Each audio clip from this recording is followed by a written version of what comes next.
Hello everyone, welcome to Shru Mona vlogs. ಎಲ್ಲರೂ ಹೇಗಿದ್ದೀರಾ? ಎಲ್ಲರೂ ಚೆನ್ನಾಗಿದ್ದೀರಾ ಅಂತ ಅಂದ್ಕೊಳ್ತೀನಿ. ನಾನು ಕೂಡ ಚೆನ್ನಾಗಿದ್ದೀನಿ. ಆ್ಯಕ್ಚುಲಿ ಈ ಒಂದು ವಿಡಿಯೋದಲ್ಲಿ ಪಾಪುಗೆ 6 ಮಂತ್ಸ್ದು ವ್ಯಾಕ್ಸಿನೇಷನ್ ಇತ್ತು ಅಂತ ಹೇಳಿ ವ್ಯಾಕ್ಸಿನ್ನ ಹಾಕ್ಸ್ಲಿಕ್ಕೆ ಹೋಗ್ತಾ ಇದ್ದೆ. ಆ್ಯಂಡ್ ಅದ್ರ ಜೊತೆಗೆ ಅಪ್ಪಂಗೂ ಸ್ವಲ್ಪ ಹುಷಾರಿರಲಿಲ್ಲ. ಅವರನ್ನು ಹಾಸ್ಪಿಟಲಿಗೆ ತೋರಿಸ್ಬಿಟ್ಟು, ಲಿಪಿಗೆ ಈಗ ಸೆಕೆಂಡ್ ಸ್ಟ್ಯಾಂಡರ್ಡ್ ಅಲ್ವಾ, ಇವತ್ತು ಲಾಸ್ಟ್ ಎಕ್ಸಾಮ್ ಅವಳಿಗೆ. ಆ್ಯಂಡ್ ಅವಳು ಏನಂತ ಅಂದರೆ ನೆಕ್ಸ್ಟ್ ಬೇರೆ ಬಿಲ್ಡಿಂಗಿಗೆ ಶಿಫ್ಟ್ ಆಗ್ತಾಳೆ. ಹಾಗಾಗಿ ಅವಳು ನನಗೆ ಗಿಫ್ಟ್ ಬೇಕು ಅಂತ ಹೇಳಿದ್ಲು. ಸರಿ ಅಂತ ಹೇಳಿಬಿಟ್ಟು ವ್ಯಾಕ್ಸಿನ್ ಇದ್ದಿದ್ದು ಆಲ್ಮೋಸ್ಟ್ 2 o'clock ಫಸ್ಟೇ ಪ್ಲ್ಯಾನ್ ಮಾಡಿಕೊಂಡು ಸ್ವಲ್ಪ ಬೆಳಗ್ಗೆ ಬೇಗ ಬಿಡೋಣ ಅಂತ ಹೇಳಿಬಿಟ್ಟು ಅಪ್ಪ, ನಾನು, ಪಾಪು ಹೊರಡ್ತಾ ಇದ್ವಿ. ಪಾಪುಗೆ ಆ್ಯಕ್ಚುಲಿ ಸ್ನಾನ ಮಾಡಿಸಿ ಮಲಗಿಸಿದ್ದನ್ನು ಎತ್ಕೊಂಡು ಹೊರಟೆ. ಹಾಗಾಗಿ ಅವಳಿಗಿನ್ನ ನಿದ್ದೆ ಗಣ್ಣಲ್ಲೇ ಇದ್ಲು. ಕಾರಲ್ಲೂ ಅಷ್ಟೇ ಫುಲ್ ಸೈಲೆಂಟಾಗಿ ಕುತ್ಕೊಂಡಿದ್ಲು. ನಾನು ಅಳ್ಳಲ್ವೇನೋ, ಆರಾಮಾಗಿರ್ತಾಳೆ ಅಂತ ಅಂದ್ಕೊಂಡೆ. ಏನು ನಗಾಡ್ಸಿದ್ರು ನಗಾಡ್ತಾ ಇಲ್ಲ. ಸುಮ್ಮನೆ ನಿದ್ದೆ ಹೆಂಗೆ ಬರುತ್ತೆ, ನಿದ್ದೆ ಮಂಪ್ರಿದ್ದಾಗ ನಾವು ಹೆಂಗೆ ಸೈಲೆಂಟಾಗಿರ್ತೀವಿ ಹಾಗೇ ಸುಮ್ಮನೆ ಕಾರಲ್ಲಿ ಒಂದು ಕ್ಲಿಪ್ಪಿಂಗ್ಸ್ ತಗೊಂಡೆ. ತಿಯಾ ತಿಯಾ ಅಂದ್ಕೊಂಡು ಏನು ನೋಡ್ತಾ ಇಲ್ಲ, ಸುಮ್ಮನೆ ಸೈಲೆಂಟಾಗಿ ನೋಡ್ತಾ ಇದ್ದಾಳೆ. ಆ್ಯಕ್ಚುಲಿ ಅವಳಿಗೆ ಒಂಥರ ಬಾಯಿಂದ ಜೊಲ್ ಸುರಿಸಿ ವೈಟ್ ಪ್ಯಾಚಸ್ ಥರ ಆಗಿತ್ತು. ಅದನ್ನು ಒಂದ್ಸತಿ ಡಾಕ್ಟ್ರ್ ಹತ್ರ ಕೇಳಿದೆ. ಬಟ್ ಹೋಗುತ್ತೆ ಅಂದರು, ಇನ್ನೂ ಹೋಗಿಲ್ಲ. ಸಪೋಸ್ ಹೋಗಲಿಲ್ಲ ಅಂದರೆ ಒಂದ್ಸತಿ ಅದನ್ನು ಸ್ಕಿನ್ ಡಾಕ್ಟ್ರ್ ಹತ್ರ ತೋರಿಸ್ಬೇಕು. ಅಲ್ಲಿಂದ ಸಪ್ನಾಗೆ ಬಂದೆ. ಪಾಪು ಹೇಳಿದ್ಲಲ್ಲ ಲಿಪಿ ಅಂತ ಹೇಳಿ ಗಿಫ್ಟ್ಸ್ ಎಲ್ಲ ತೊಗೊಳ್ಳೋಣ ಅಂತ ಹೇಳಿ. ನಿದ್ದೆ ಆಗಿರಲಿಲ್ವಲ್ಲ, ಸ್ವಪ್ನದಲ್ಲಿ ಗಿಫ್ಟ್ನ ನಂಗೆ ಸೆಲೆಕ್ಟ್ ಮಾಡೋಕ್ಕೆ ಬಿಡಲಿಲ್ಲ. ಅಷ್ಟು ಕಿರಿಕಿರಿ ಮಾಡ್ತಾಯಿದ್ಲು, ತುಂಬ ಅಳ್ತಾಯಿದ್ಲು. ನನ್ನ ಫ್ರೆಂಡ್ ಸಹನನೇ ಕಂಪ್ಲೀಟಾಗಿ ಪ್ರತಿಯೊಂದು ಗಿಫ್ಟನ್ನು ತೋರಿಸಿ ಸೆಲೆಕ್ಟ್ ಮಾಡಿದ್ರು. ಪಾಪು ಅಳ್ತಾ ಇದ್ಲಲ್ಲ, ಹಾಗಾಗಿ ಅಲ್ಲಿ ಸ್ಟಾಫ್ಸ್ ಎಲ್ಲ ವೆರಿ ಫ್ರೆಂಡ್ಲಿ ಆಗಿದ್ದರು. ಪಾಪ ಹಿಂದೆ ಮುಂದೆ ಎಲ್ಲ ಟಾಯ್ಸ್ ಇಟ್ಕೊಂಡು ಸುತ್ತೋದು, ಪಾಪುನ ಸಮಾಧಾನ ಮಾಡೋದು, ತುಂಬ ಹೆಲ್ಪ್ ಮಾಡ್ತಾಯಿದ್ರು. ಅವ್ರು ಹೆಲ್ಪ್ ಮಾಡಿದ್ದಕ್ಕೆ ನಂಗೆ ಒಂಚೂರು ಈಸಿ ಆಯಿತು. ಅದಾದಮೇಲೆ ಹಂಗೆ ಹತ್ಕೊಂಡು ಮಲ್ಕೊಂಡು, ಚಿಕ್ಕ ಫ್ಯಾನ್ ಇತ್ತು, ಶೆಕೆ ಆಗ್ತಿದ್ದು, ಎ ಸಿ ಇತ್ತು ಆದರೂ ಶೆಕೆ ಆಗ್ತಿದೆಯೇನೋ ಅಂತ ಹೇಳಿ ಎಲ್ಲ ಹಿಡಿತಾಯಿದ್ರು. ಇಷ್ಟು ಏನು ಮನಿ ಪ್ಲ್ಯಾಂಟ್ ಗಿಫ್ಟ್ ಕೊಡಲಿಕ್ಕೆ ಮತ್ತು ಕೆಲವೊಂದು ಐಡಲ್ಸು ಪ್ರತಿಯೊಂದನ್ನು ತೊಗೊಂಡೆ. ನೋಡಿ, ಒಬ್ರಿಗಿಂತ ಒಬ್ಬರು ಎಲ್ಲರೂ ಹೆಲ್ಪ್ ಮಾಡಿಕೊಂಡು ಪಾಪುನ ಸಮಾಧಾನ ಮಾಡ್ತಾಯಿದ್ರು. ಬಟ್ ಅವಳಿಗೆ ಅಳು ಯಾಕೆ ಅಂತ ಅಂದರೆ ತುಂಬ ನಿದ್ದೆ. ಮಕ್ಕಳು ಕರೆಕ್ಟ್ ಟೈಮಿಗೆ ಮಲ್ಕೊಂಡು ಎದ್ದೇಳಲಿಲ್ಲ ಅಂತ ಅಂದರೆ ಅಳ್ತಾರಲ್ವ, ಆ ಥರ ನಿದ್ದೆಗಣ್ಣಲ್ಲಿ ಅಳ್ತಾ ಇದ್ಲು. ಗಿಫ್ಟೆಲ್ಲ ಸೆಲೆಕ್ಟ್ ಮಾಡ್ಕೊಂಡಾದಮೇಲೆ ಒಂದು ಚೆನ್ನಾಗಿರೋ ಬ್ಯಾಗ್ ತೊಗೊಳ್ಳೋಣ ಅಂತ ನೋಡಿದೆ. ಬಟ್ ನಾನು ಆಲ್ಮೋಸ್ಟ್ 20 ಗಿಫ್ಟ್ಸ್ ತೊಗೊಂಡಿರೋದ್ರಿಂದ ಅಲ್ಲಿ ಬೇಕಾಗಿರೋಷ್ಟು ಬ್ಯಾಗ್ ಇರಲಿಲ್ಲ. ಹಾಗಾಗಿ ಪೇಪರ್ ಬ್ಯಾಗ್ನ ತೊಗೊಂಡೆ. ಮಕ್ಕಳೆಲ್ಲರಿಗೂ ಕೂಡ ಪಾಪುನ ಎತ್ಕೊಬೇಕು ಅಂತ ಆಸೆ ಇರುತ್ತಲ್ವ ಮಕ್ಕಳು ಅಂದರೆ. ಹಾಗಾಗಿ ಅಲ್ಲಿ ಸ್ಟಾಫ್ ಎಲ್ಲ ಪಾಪುನ ಎತ್ಕೊಬೇಕು ಅಂತ. ಬಟ್ ಪಾಪು ಅಳ್ತಾ ಇದ್ಲು, ಅಂತೂ ಒಂದಿಬ್ಬರು ಎತ್ಕೊಂಡ್ರು. ಆರಾಮಾಗಿ ಹೋದ್ಲು ಅವ್ರ ಹತ್ರನೂ ಕೂಡ. ಆಮೇಲೆ ಸ್ವಲ್ಪ ಮಲಗಿಸಾದ್ಮೇಲೆ ಅಲ್ಲಿ ಒಬ್ಬರು ಸ್ಟಾಫು ಆರಾಮಾಗಿ ಪಾಪುನ ಎತ್ಕೊಂಡ್ರು. ನಾನು ಏನೆಲ್ಲ ಗಿಫ್ಟ್ಸ್ ತೊಗೊಂಡಿದ್ದೆ ಅದೆಲ್ಲ ಕರೆಕ್ಟಾಗಿದೆಯಾ ಅಂತ ಹೇಳಿಬಿಟ್ಟು ಗಿಫ್ಟ್ಸ್ ಎಲ್ಲ ಅದನ್ನು ಪ್ಯಾಕ್ ಮಾಡಿಸ್ತಾ ಇದ್ದೆ. ಆ್ಯಕ್ಚುಲಿ ಲಿಪಿ ತುಂಬ ಹಠ, ಮೆಮೊರೀಸಿಗೆ ನಾನು ಗಿಫ್ಟ್ ಕೊಡಲೇಬೇಕು ಅಮ್ಮ ಅಂತ. ನಾನು ಇಲ್ಲ ಮಗಳೇ, ಮಾರ್ಕ್ಸ್ ಕಾರ್ಡ್ ಡೇ ಬರುತ್ತಲ್ವ, ಸೊ ಆವಾಗ ನೀನು ಒಳ್ಳೆ ಮಾರ್ಕ್ಸ್ ತೆಗೆದಿರ್ತೀಯ, ಸೊ ಆವಾಗ ಗಿಫ್ಟ್ ಕೊಡೋಣ ಅಂತ ಹೇಳಿದ್ರು. ಕನ್ವಿನ್ಸ್ ಆಗಲೇ ಇಲ್ಲ. ಎಕ್ಸಾಮ್ ಹಿಂದಿನ ದಿನವೇ ಹೋಗಿ ತೊಗೊಂಬರೋಣ ಅಂತ ಹಠ ಮಾಡ್ತಾಯಿದ್ಲು. ಇಲ್ಲ, ನಾನು ಬಂದೇ ಬರ್ತೀನಿ ಅಂತ ಪ್ರಾಮಿಸ್ ಮಾಡಿದ್ದೆ. ಹಾಗಾಗಿ ಗಿಫ್ಟ್ಸ್ ಎಲ್ಲದನ್ನು ತೊಗೊಂಡು ಸಪ್ನಾಯಿಂದ ಪ್ಯಾಕ್ ಮಾಡಿಸ್ತಾ ಇದ್ದೆ.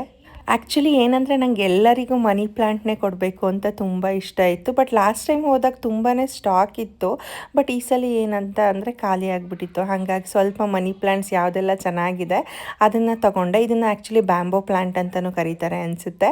ಬಟ್ ಇದನ್ನು ಯಾರಾದರೂ ಗಿಫ್ಟ್ ಕೊಟ್ಟರೆ ತುಂಬ ಒಳ್ಳೆಯದು ಅಂತ ಹೇಳಿ ನಾನು ಯೂಶ್ವಲಿ ಗಿಫ್ಟ್ ಕೊಡುವಾಗ ಇದನ್ನೇ ಪ್ರಿಫರ್ ಮಾಡ್ತೀನಿ. ಪಾಪು ಆರಾಮಾಗಿ ಮಲ್ಕೊಂಡಿದ್ಲು, ಅಲ್ಲೇ ಎತ್ಕೊಂಡು ಕೂತ್ಕೊಂಡಿದ್ದೆ. ಅದಾದಮೇಲೆ ನನಗೆ ಆ ಲಗೇಜಸ್ ಎಲ್ಲ ತೊಗೊಂಡೋಗೋಕೆ ಹಿಂಸೆ ಆಗುತ್ತೆ ಅಂತ ಹೇಳಿಬಿಟ್ಟು ಸ್ಟಾಫೇ ತುಂಬ ಹೆಲ್ಪ್ ಮಾಡಿದ್ರು. ಸೊ ಹಾಸನಲ್ಲಿ ನನಗೆ ಫೀಲ್ ಆಗಿದ್ದು they are very friendly staff ಅಂತ ಅನ್ನಿಸ್ತು. ಹೀಗೆ ಇಷ್ಟು ಗಿಫ್ಟ್ಸ್ನ ಪ್ಯಾಕ್ ಮಾಡಿಕೊಂಡು ಸಹನ ನನಗೆ ಹೆಲ್ಪ್ ಮಾಡಿದ್ರು ವೀಡಿಯೋಸ್ ಎಲ್ಲ ತೊಗೊಳ್ಳಿಕ್ಕೆ. ವೀಡಿಯೋಸ್ ಎಲ್ಲ ತೊಗೊಂಡು ಲಗೇಜ್ ಏನಿತ್ತು ಅದನ್ನೆಲ್ಲದನ್ನು ಪ್ಯಾಕ್ ಮಾಡಿ ಇಟ್ಕೊಳ್ತಾ ಇದ್ವಿ. ಆ್ಯಕ್ಚುಲಿ ಸ್ಟಾಫ್ ಎಲ್ಲ ಫ್ರೆಂಡ್ಲಿ ಇದ್ರಲ್ವ. ಒಬ್ಬರು ಅಯ್ಯೋ ನಾನು ವೀಡಿಯೋದಲ್ಲಿ ಬಂದ್ಬಿಡ್ತೀನಿ ಅಂತೇಳಿ ಪಾಪ ಹೋಗ್ತಾಯಿದ್ರು. ಇಲ್ಲ ನಿಮ್ಮನ್ನೇ ವೀಡಿಯೋ ಕ್ಯಾಪ್ಚರ್ ಮಾಡಬೇಕು ಅಂತೇಳಿ ತಮಾಷೆ ಮಾಡಿಕೊಂಡು ಅವರೂ ವೀಡಿಯೋ ಮಾಡಿಕೊಂಡೆ. ನೋಡಿ ಎಷ್ಟು ಚೆನ್ನಾಗಿ ಪಾಪುನ ನನ್ನ ಥರನೇ ಎತ್ಕೊಂಡು ನಿಂತ್ಕೊಂಡಿದ್ದಾರೆ. ಸೊ ಲಗೇಜು ಕೂಡ ಕಾರಿಗೆಲ್ಲ ಶಿಫ್ಟ್ ಮಾಡಿಕೊಟ್ರು. ನಾನು ಲಿಪಿ ಸ್ಕೂಲ್ ಹತ್ರಕ್ಕೆ ಹೋಗೋಣ ಅಂತ ಕಾರಿಗೆಲ್ಲ ಲಗೇಜ್ ಶಿಫ್ಟ್ ಮಾಡಿಕೊಂಡೆ. ಬಟ್ ಪಾಪು ಅಳುವಾಗ ತುಂಬ ಶಕೆ ಅನ್ನಿಸ್ತಾ ಇತ್ತು. ಜ್ಯೂಸ್ ಕುಡಿಯೋಣ ಅಂತ ನಾನು ಸಹನ ಬಂದ್ವಿ.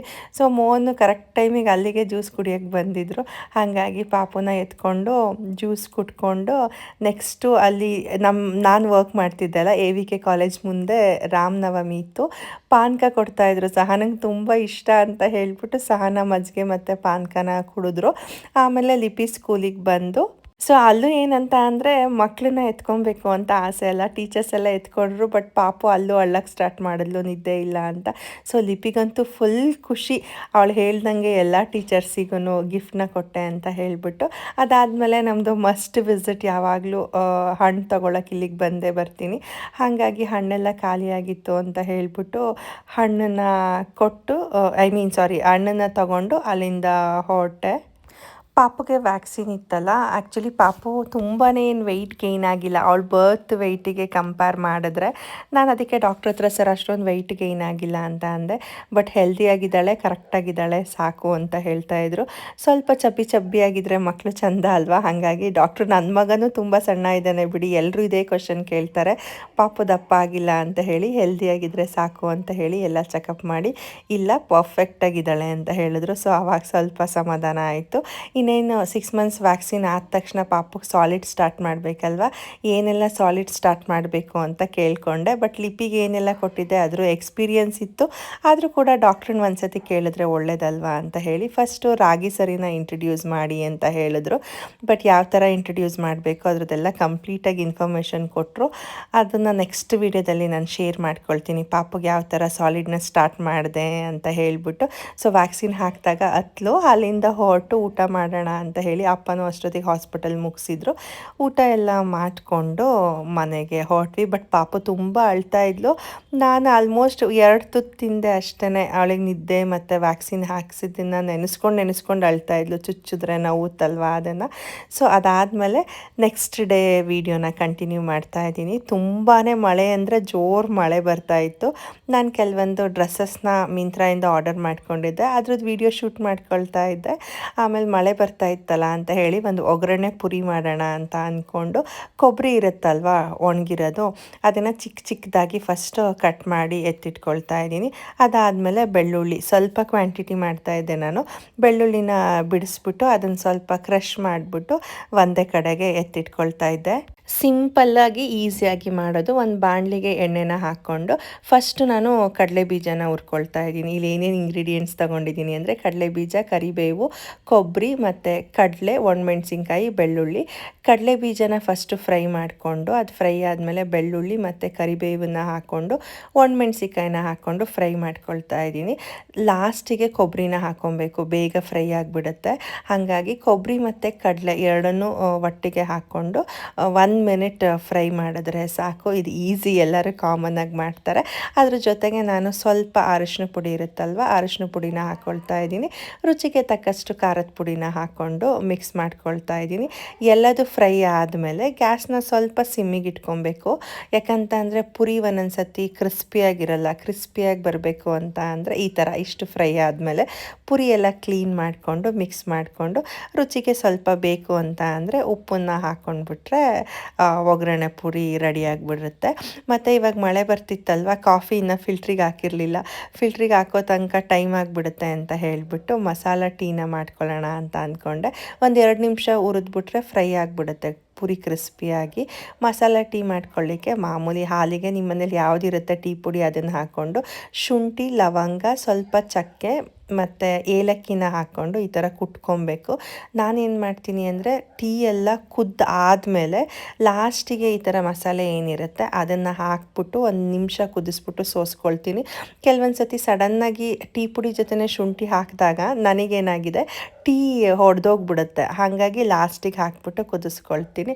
ಸೊ ಹೀಗೆ ಈವ್ನಿಂಗ್ನ ಸ್ಪೆಂಡ್ ಮಾಡಿದ್ವಿ ಮಸಾಲೆ ಟೀ ಜೊತೆಗೆ ಒಗ್ಗರಣೆ ಪುರಿನ ಮಾಡಿಕೊಂಡು ಎಲ್ಲರೂ ಕೂತ್ಕೊಂಡು ಎಂಜಾಯ್ ಮಾಡಿದ್ವಿ. ಆ್ಯಂಡ್ ಕೆಲವೊಂದು ಕಮೆಂಟ್ಸ್ ಎಲ್ಲ ನನಗೆ ರೀಸೆಂಟಾಗಿ ಬರ್ತಾಯಿತ್ತು, ಲಿಪಿ ಎಜುಕೇಷನ್ನು ಮತ್ತು ಯಾವ ಸಿಲೆಬಸ್ಸು, ಯಾವ ಥರ ಟೈಮ್ ಮ್ಯಾನೇಜ್ ಮಾಡ್ತೀರಾ ಆ್ಯಂಡ್ ಯಾವ ಥರ ಕಾಂಪಿಟೇಷನ್ಸಲ್ಲೆಲ್ಲ ಅಟೆಂಡ್ ಮಾಡ್ತೀರಾ ಅಂತ ಹೇಳಿಬಿಟ್ಟು ಅದ್ರ ಬಗ್ಗೆ ಕೆಲವೊಂದು ಡೀಟೇಲ್ಸ್ನ ಕೊಟ್ಟರೆ ಯಾರಿಗಾದರೂ ಹೆಲ್ಪ್ ಆಗುತ್ತೆ ಅಂತ ಹೇಳಿಬಿಟ್ಟು ಶೇರ್ ಮಾಡಿದ್ದೀನಿ. ಅದನ್ನು ಕೂಡ ಚೆಕ್ ಮಾಡಿ. ಆ್ಯಕ್ಚುಲಿ ಲಿಪಿದು ಮೊನ್ನೆ ಒಂದು ಡಿಸ್ಟಿಂಕ್ಷನ್ ಅವಾರ್ಡ್ದು ವಿಡಿಯೋ ಹಾಕಿದ್ದೆ ಅಲ್ವಾ, ಅದರಲ್ಲಿ ತುಂಬ ಕಮೆಂಟ್ಸು, ಪರ್ಸ್ನಲ್ DM ಎಲ್ಲ ಬಂದಿತ್ತು. ಮತ್ತು ಕೆಲವ್ರು ಏನು ಅನ್ಕೊಬಿಟ್ಟಿದ್ದಾರೆ, ನಾನು ಇವಾಗ ಎಲ್ಲರೂ ಸ್ಕೂಲ್ ಸ್ಟಾರ್ಟ್ ಆಯ್ತಲ್ವಾ, ಸ್ಕೂಲ್ ಸ್ಟಾರ್ಟ್ ಆಗಿದ್ದಕ್ಕೆ ಇವರು ಆ ಸ್ಕೂಲ್ದು ಪ್ರಮೋಷನ್ ಮಾಡ್ತಾ ಇದ್ದಾರೆ ಅಂತ ಹೇಳಿಬಿಟ್ಟು ಆ ಸ್ಕೂಲ್ದು ಪ್ರಮೋಷನ್ ಮಾಡ್ತಾ ಇದ್ದಾರೆ ಅಂತ ಹೇಳ್ತಾ ಇದ್ರು. ಆ್ಯಕ್ಚುಲಿ ಆ ಸ್ಕೂಲು ಪ್ರಮೋಷನ್ ಮಾಡ್ಕೊಳ್ಳೋ ಥರ ಇಲ್ಲ, ಬಿಕಾಸ್ ತುಂಬ ವರ್ಷಗಳಿಂದ ಇರೋದ್ರಿಂದ ಆ ಸ್ಕೂಲಿಗೆ ಆಲ್ರೆಡಿ ತುಂಬ ಒಳ್ಳೆ ನೇಮ್ ಇದೆ. ಹಾಗಾಗಿ ಲಿಪಿ ಯಾವ ಸ್ಟ್ಯಾಂಡರ್ಡು ಸ್ಟ್ಯಾಂಡರ್ಡು ಏನು ಸಿಲೆಬಸ್ ಅಂತೆಲ್ಲ ಕೇಳ್ತಿದ್ರಿ ಅಲ್ವಾ. ಆ್ಯಕ್ಚುಲಿ ಲಿಪಿನ ನಾನು ಸ್ಟೇಟ್ ಸಿಲೆಬಸ್ಸಿಗೆ ಹಾಕಿದ್ದೀನಿ. ಮತ್ತು ನನಗೆ ಆ ಸ್ಕೂಲಲ್ಲಿ ಬೇಸಿಕ್ಸ್ ತುಂಬಾ ಇಷ್ಟ ಆಗುತ್ತೆ. ಹ್ಯಾಂಡ್ ರೈಟಿಂಗಿಂದ ಇರ್ಬೋದು, ಮತ್ತು ಅವರಿಗೆ ಬೇಸಿಕ್ ಹೇಳ್ಕೊಡುವಂತಹ ಟೀಚಿಂಗ್ ಇರ್ಬೋದು. ಪ್ರೆಸೆಂಟ್ ನನಗೆ ತುಂಬಾ ಖುಷಿ ಆಗುತ್ತೆ. ಸೊ ತುಂಬ ಜನ ಕೇಳ್ತಾರೆ ಸ್ಟೇಟಿಗೆ ಹಾಕಿದ್ದೀರಾ, CBSE ICSE ಹಾಕಿ ಅಂತ ಹೇಳ್ಬಿಟ್ಟು. ಬಟ್ ನಾನಿನ್ನು ಅದ್ರ ಬಗ್ಗೆ ಏನು ಯೋಚನೆ ಮಾಡಿಲ್ಲ. ಆ್ಯಂಡ್ ಫಸ್ಟ್ ಸ್ಟ್ಯಾಂಡರ್ಡಲ್ಲಿ ಡಿಸ್ಟಿಂಕ್ಷನ್ ಅವಾರ್ಡ್ ಏನಕ್ಕೆ ಬಂತು ಅಂತೆಲ್ಲ ಕೇಳ್ತಾ ಇದ್ರಿ. ಆಲ್ಮೋಸ್ಟ್ ಎಲ್ಲ ಮಕ್ಕಳು 95 ಅಬೋವ್ ಬಂದಿರೋರಿಗೆ ಎಲ್ರಿಗೂ ಕೂಡ ಡಿಸ್ಟಿಂಕ್ಷನ್ ಅವಾರ್ಡ್ ಕೊಟ್ಟಿರ್ತಾರೆ. ಸೊ ಅದರಲ್ಲಿ ಲಿಪಿನೂ ಒಬ್ಳು ಅಷ್ಟೇ. ಮತ್ತು ಹೇಗೆ ಟೈಮ್ ಮ್ಯಾನೇಜ್ ಮಾಡ್ತೀನಿ ಅಂತಲೂ ಕೇಳ್ತಾ ಇದ್ರಿ.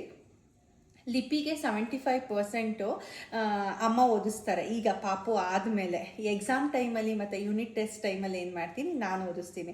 ಡೈಲಿ ಏನು ಮಾಡ್ತಾರೆ, ಸ್ಕೂಲಿಂದ ಬಂದ ತಕ್ಷಣ ಅಮ್ಮ ಅವಳಿಗೆ EVS ಆಗಿರ್ಬೋದು, ಇಂಗ್ಲೀಷ್ ಆಗಿರ್ಬೋದು, ಕನ್ನಡ ಆಗಿರ್ಬೋದು, ಅದೆಲ್ಲದನ್ನು ಓದಿಸ್ಬಿಡ್ತಾರೆ. ಒಂದು ಸತಿ ಕ್ವಶನ್ಸ್ ಕೇಳ್ತಾರೆ, ಬರೀತಾಳೆ ಅವಳು, ಮತ್ತು ಹೋಮ್ವರ್ಕ್ ಎಲ್ಲ ಮಾಡಿಸ್ತಾರೆ. ಹಾಗಾಗಿ ನನಗೇನು ರಿಸ್ಕ್ ಅನ್ಸಲ್ಲ. ಮತ್ತು ಲಿಪಿಗೆ ಯಾವುದೇ ರೀತಿ ನಾನು ಟ್ಯೂಷನ್ಗೂ ಹಾಕಿಲ್ಲ, ಬಿಕಾಸ್ ನಾನೇ ಟೈಮ್ ಮಾಡ್ಕೊಂಡು ಹೇಳ್ಕೊಡ್ತೀನಿ. ಬಟ್ ಅವಳು ಏನಂತ ಅಂದರೆ, ಅವಳಿಗೆ ಒಂದು ಸತಿ ಹೇಳ್ಕೊಟ್ರೆ ಸಾಕು, ಪಟ್ಟಂತ ಕ್ಯಾಚ್ ಮಾಡ್ಕೊಂಡು ಅರ್ಥ ಮಾಡ್ಕೊಳ್ಳೋದ್ರಿಂದ ಅವಳಿಗೆ ಓದಿಸೋದು ನಂಗೆ ಯಾವತ್ತೂ ರಿಸ್ಕ್ ಅಂತಲೂ ಅನಿಸಿಲ್ಲ. ಹಾಗಾಗಿ ಈಸಿಯಾಗಿ ಸದ್ಯಕ್ಕೆ ಬ್ಯಾಲೆನ್ಸ್ ಆಗ್ತಾ ಇದೆ. ಮತ್ತು ಎಕ್ಸಾಮ್ ಟೈಮಲ್ಲಿ ಪಾಪು ಮಲಗಿರ್ತಾಳೆ, ಇಲ್ಲಾಂದರೆ ಅಮ್ಮ ಅಪ್ಪ ಯಾರಾದರೂ ಇರ್ತಾರಲ್ವ, ಆವಾಗ ಪಾಪನೊಂದು ಸ್ವಲ್ಪ ಹೊತ್ತು ನೋಡ್ಕೊಳ್ಳಿ ಅಂತ ಹೇಳ್ಬಿಟ್ಟು ಓದಿಸ್ತೀನಿ. ಇಲ್ಲಾಂದರೆ ಮೋಹನ್ನು, ಹೀಗೆ ಹೆಂಗೋ ಬ್ಯಾಲೆನ್ಸ್ಡಾಗಿ ಮಾಡ್ಕೊಂಡು ಹೋಗ್ತಾ ಇದ್ದೀನಿ. ಸ್ವಲ್ಪ ಕಷ್ಟ ಅನಿಸುತ್ತೆ, ಕೆಲವ್ರು ಕೇಳ್ತಿರಲ್ಲ ವೀಡಿಯೋಸ್ ಎಲ್ಲ ಹೇಗೆ ಮಾಡ್ಕೊಳ್ತೀರಾ ಅಂತ ಹೇಳಿ. ಕೆಲವೊಂದು ಸತಿ ಅಮ್ಮ ಪಾಪುನ ತೂಗಿ ಮಲಗಿಸಿರ್ತೀನಿ, ಆರಾಮಾಗಿ ಮಲಗಿರ್ತಾಳೆ, ಅವಾಗ ಅಮ್ಮ ಮೇಲ್ಗಡೆ ಇರ್ತಾರೆ. ಆ ಟೈಮಲ್ಲಿ ನಾನು ಏನು ಬೇಕೋ ಆ ಥರ ವೀಡಿಯೋಸ್ನ ಮಾಡ್ಕೊಳ್ತೀನಿ. ಮತ್ತು ಯಾವುದ್ರಲ್ಲೆಲ್ಲ ಅವಳಿಗೆ ಪ್ರೈಸಸ್ ಸಿಕ್ತು ಅಂತ ಕೇಳ್ತಾ ಇದ್ರಿ.